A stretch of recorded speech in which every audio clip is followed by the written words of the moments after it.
Your Excellency, President of the Republic of Azerbaijan, Mr. Ilham Aliyev, dear Commissioner for Energy and Housing, Mr. Dan Jorgensen, distinguished ministers, dear guests, ladies and gentlemen. It's my great honor to welcome you to the 11th Ministerial meeting of the Southern Gas Corridor Advisory Council and the 3rd Ministerial meeting of the Green Energy Advisory Council. This gathering marks yet another significant milestone in our successful efforts to strengthen the synergy between energy security and energy transition within this framework. I would like to extend my deepest gratitude to His Excellency, the President of the Republic of Azerbaijan, Mr. Ilham Aliyev, for his steadfast leadership and unwavering support in driving this success. It's now my distinct privilege to invite His Excellency President Ilham Aliyev to deliver the keynote address. Good morning, ladies and gentlemen, dear guests. I welcome you all to Azerbaijan. Special welcome to our guest from Brussels, Mr. Commissioner. Welcome. This is the first time you participate at this event. But as we all know, and as was already said, it's for 11th time South Gas Corridor Advisory Council gathered in Baku. Initiated by Azerbaijan and supported by European Commission, this important gathering played a crucial role in elaborating approaches to energy security, addressing the issues of energy security, and coordinating our joint efforts.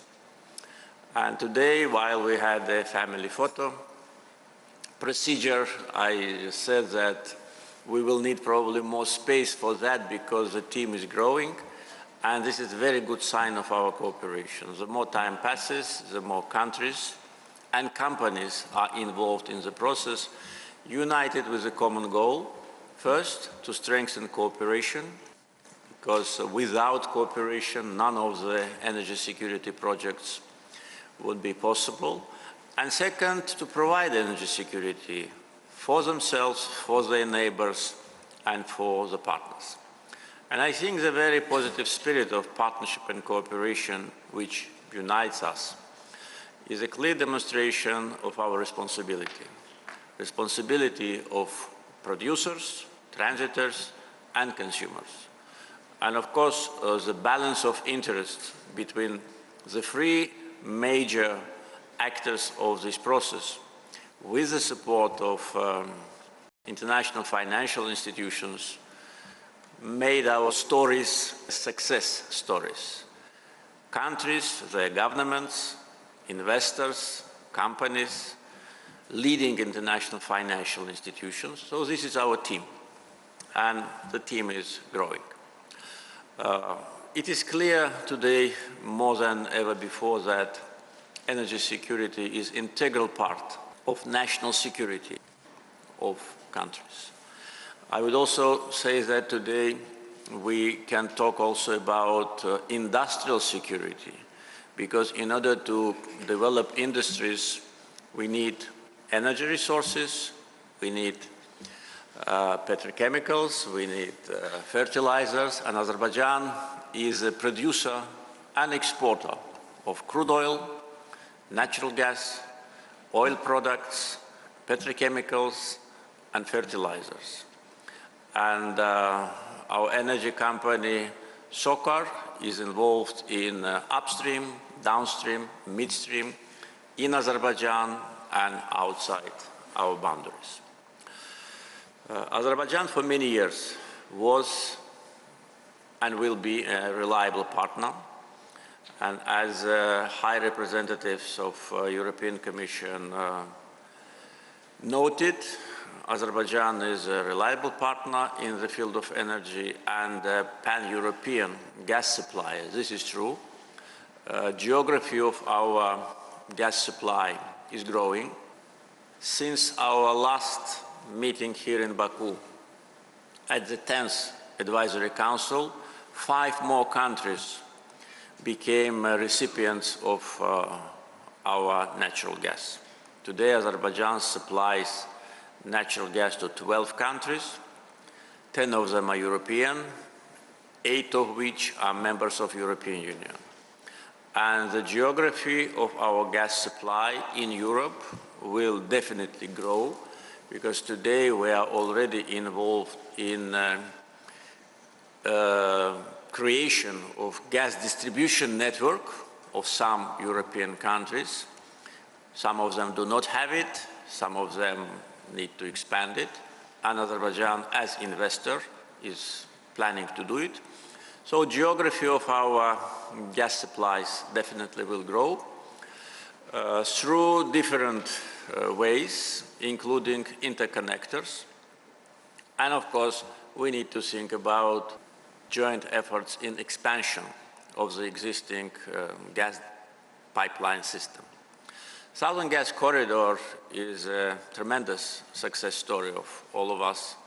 3,500 kilometers integrated pipeline system today is the main artery for energy security for many countries. And now it works full capacity, whether it's South Caucasus pipeline, TANAP or TAP, 3 integral parts of Southern Gas Corridor, fully packed. So we need to expand. And for that, we will need, of course, financing. And we come to a very important point, which we raised on several occasions, that international financial institutions, those who decided to stop financing fossil fuel projects, probably will reconsider their policy, especially taking into account the huge geopolitical change which we all witness. Because without that, any further investments in transportation infrastructure and even in upstream will be very problematic. We have great experience in combination of corporate financing and borrowed money, which made it possible to implement huge projects of production and transportation. ACG, Shah Deniz, Absheron, these are oil and gas fields which today provide energy security for many countries, and many more oil and gas fields will be operational within several years. The contracts have been signed, the working program has been approved. Construction of pipelines also. Baku-Tbilisi-Ceyhan, Baku-Supsa oil pipeline, Southern Gas Corridor, all that was done in cooperation, as I said, of all the actors. So when the policy to stop financing fossil fuel projects is introduced, so this sends a signal to investors, to companies, to countries, which is not positive. So I think this is an important moment which probably will be discussed, and we hope that despite a very ambitious green agenda in Europe, fossil fuel producers and fossil fuel as an important factor of energy security will not be forgotten and will not be discriminated. And actually that was our message at COP29 when Azerbaijan hosted this global international event, that there should be no discrimination, there should be no dividing lines between countries rich with fossil fuel and those who don't have it. On the contrary, countries rich with fossil fuels, those who invest in renewables must be praised, not to be attacked. So I think that if this important issue is addressed, that will make life of producers easier. At the same time, the long-term contracts process also is important, because we all know that energy projects, oil and gas, they need a lot of investments, and you recover investments in many years. And by the way, until today, what we invested in Southern Gas Corridor as a country still was not recovered. We still did not reach the zero balance. Therefore, we must be sure that our gas will be needed in Europe, which is our main market, for many more years. If we don't have this guarantee, so investors will not invest and the country will not invest, so there'll be a big shortage of natural gas. Our reserves are known. We expect new production from new fields this year, primarily Azeri-Chirag-Gunashli deep gas structure. And also we are, I think, in the final stage of coming to an agreement about expansion of production from Absheron field, moving to phase 2, which will add to existing 1.5, another minimum 3 BCM. So this all is possible, but this needs, as I said, these two important factors. Physical transportation infrastructure through interconnectors and through expansion of Southern Gas Corridor, and reliable prognosis and reliable, partnership, because in partnership all sides must be reliable. With respect to our green agenda, as I said, we managed to combine these two important factors, satisfying the needs of our consumers. And by the way, since Azerbaijan and European Commission signed a declaration on strategic partnership in the field of energy, our gas supply to Europe increased almost 60%. That declaration was signed by President of European Commission and myself in middle of 2022. In 2021, our gas supply to Europe was about 8 BCM. Last year, it was almost 13. So it is more than a half of our total export, which is 25 BCM, and which will grow.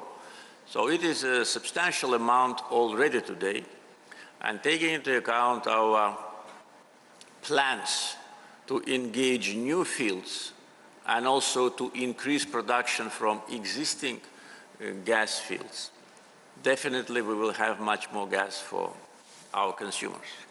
And if we add our green agenda, which will save us a lot of natural gas, so we can imagine that Azerbaijan will play even more important role for our partners with respect to energy security.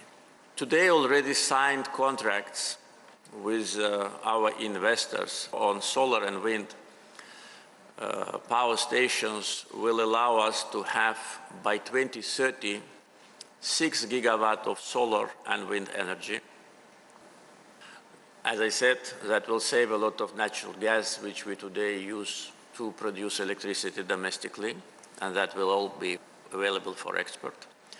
We are actively developing ourselves with our own investments, hydropower potential. Today in the liberated from Armenian occupation territories of Eastern Zengezur and Karabakh, we already installed 270 megawatt of hydropower stations. More than 30 small hydropower stations have been already inaugurated. And in the next maximum 5 years, this number will grow up to 500 megawatts with additional 30+ small hydropower stations. So that will eventually, by 2030, create energy potential of 6.5 gigawatt. And just for your information, today's Azerbaijan's installed capacity is something more than 8.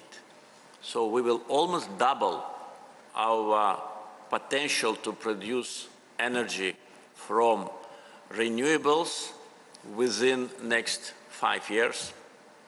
And of course, today, I'm sure, at the session of Green Energy Advisory Council, the green cable from Azerbaijan to Europe will also be discussed. As far as I was informed, the feasibility study of that project is in the final stage. So after it is fully completed, then definitely the practical negotiations will start again with respect to the financing. And of course, we can anticipate that there will be no restrictions from financing the green energy projects, but I think it will be important to upgrade these projects within European institutions to the project of common interest, because this is how it is.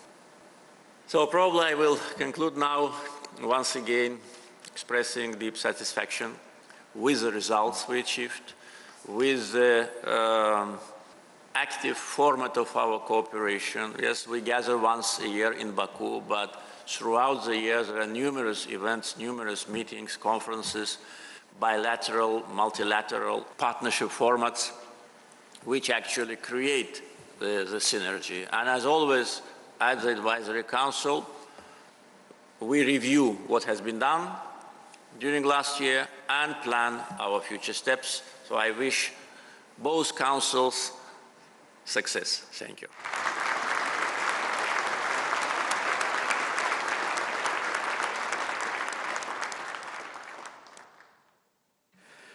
Mr. President, we are extremely grateful for your invaluable remarks.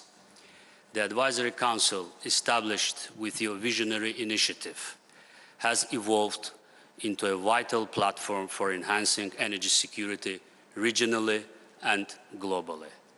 Your consistent guidance on diversification, encompassing both routes and sources, has now, as you mentioned, branched out into the green energy initiatives, enhancing the Council's role as the cornerstone of our remarkable collaboration. We deeply appreciate your continued support and extend our heartfelt thanks. With your permission, I now turn to EU Commissioner for Energy and Housing, Mr. Dan Jorgensen, who begins his tenure as a co-chair of the Advisory Council at a pivotal time. We look forward to working closely together and wish him success in this important mission. Mr. Jorgensen, the floor is yours. Thank you so much, and let me start, Mr. President, by thanking you for your leadership, not only in today's councils, but also for your personal commitment to the very close friendship and partnership with the European Union. This is highly appreciated, and I want to thank you so much for that. Excellencies, ladies and gentlemen, I am delighted to be here today, and I want to thank you all for participating. I want to convey a special thanks to Minister Shabazov for your good cooperation with the EU Commission over the last years.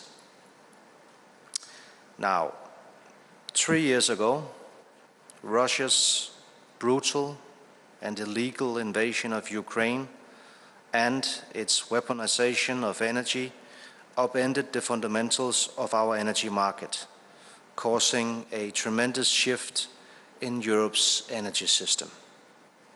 In these challenging times, Azerbaijan reinforced its role as a trusted energy partner for the EU.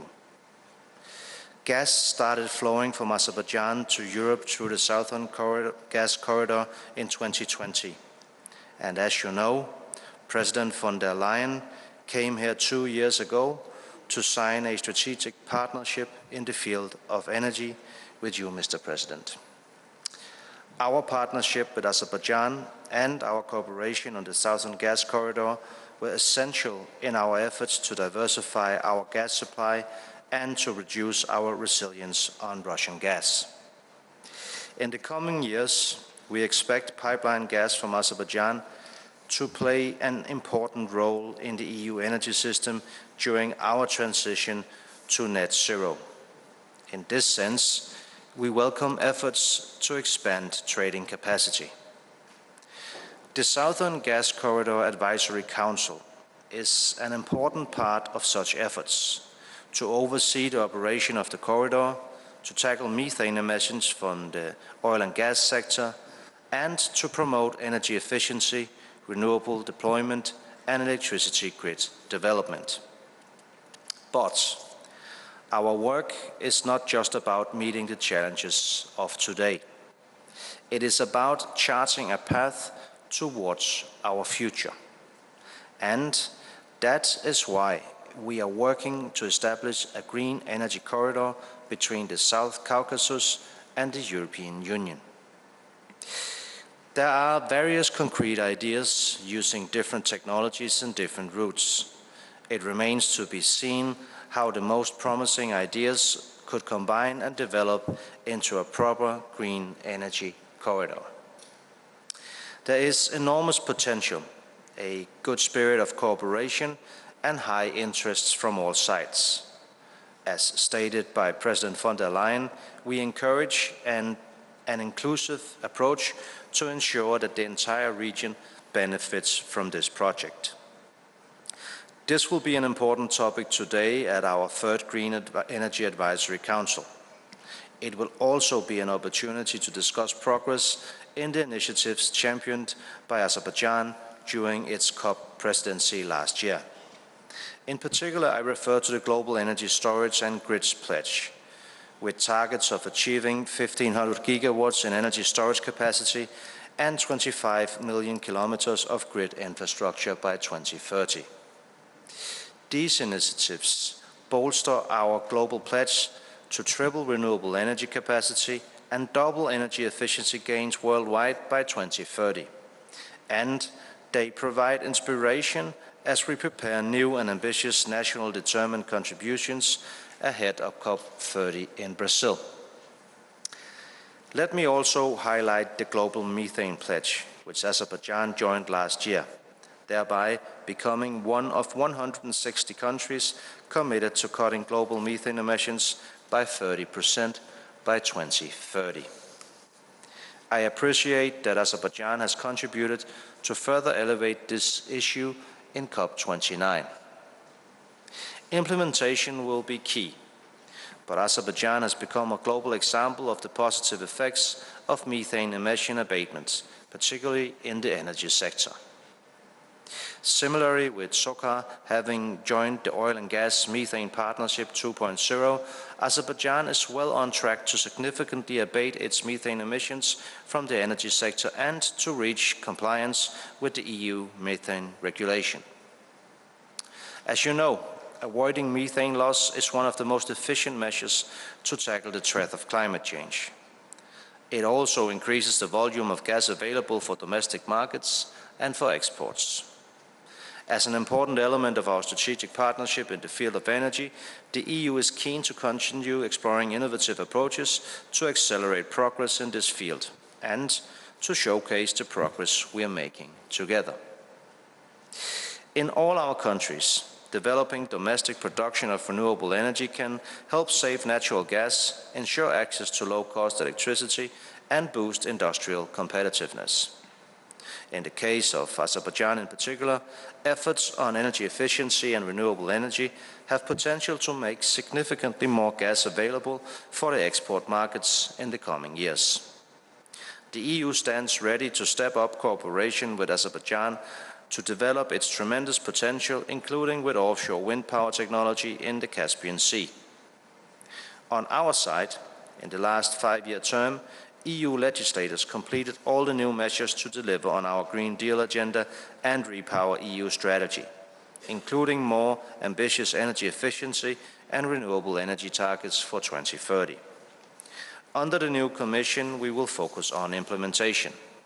Last month, we presented a clean industrial deal and an affordable energy action plan that will help us to deliver cheap, secure, and sustainable energy for our households and businesses by fast-tracking the clean transition, building a more connected energy union, and by making our gas markets fairer and more competitive. We want to deliver not just for Europe, but for the world. As we step up the pace to meet our 2030 targets, it is not just about climate action. It is about economic opportunity, energy security, and affordability. I am confident if we lead our people, invest in them, and bring them on board with a just transition, we can create history and secure our future. In conclusion, Your Excellency, Ministers, Ambassadors, ladies and gentlemen, to deliver energy security for our citizens and to drive the energy transition for our future, we need to develop strong energy partnerships with each other. The EU looks forward to working together with Azerbaijan and other international partners to accelerate our work to strengthen our industrial bases and to put our economies on a path towards climate neutrality by 2050. Together, let's enhance our energy security, unleash renewable energy investments, and promote trade across our markets. Thank you again, Your Excellency, for welcoming us today and steering our exchanges. I look forward to a very interesting and inspiring day.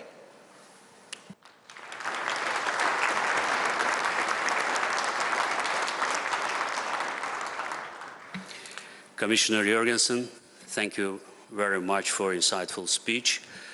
With your co-chairmanship, we hope that the energy dialogue between Azerbaijan and the EU will continue to develop and yield good results.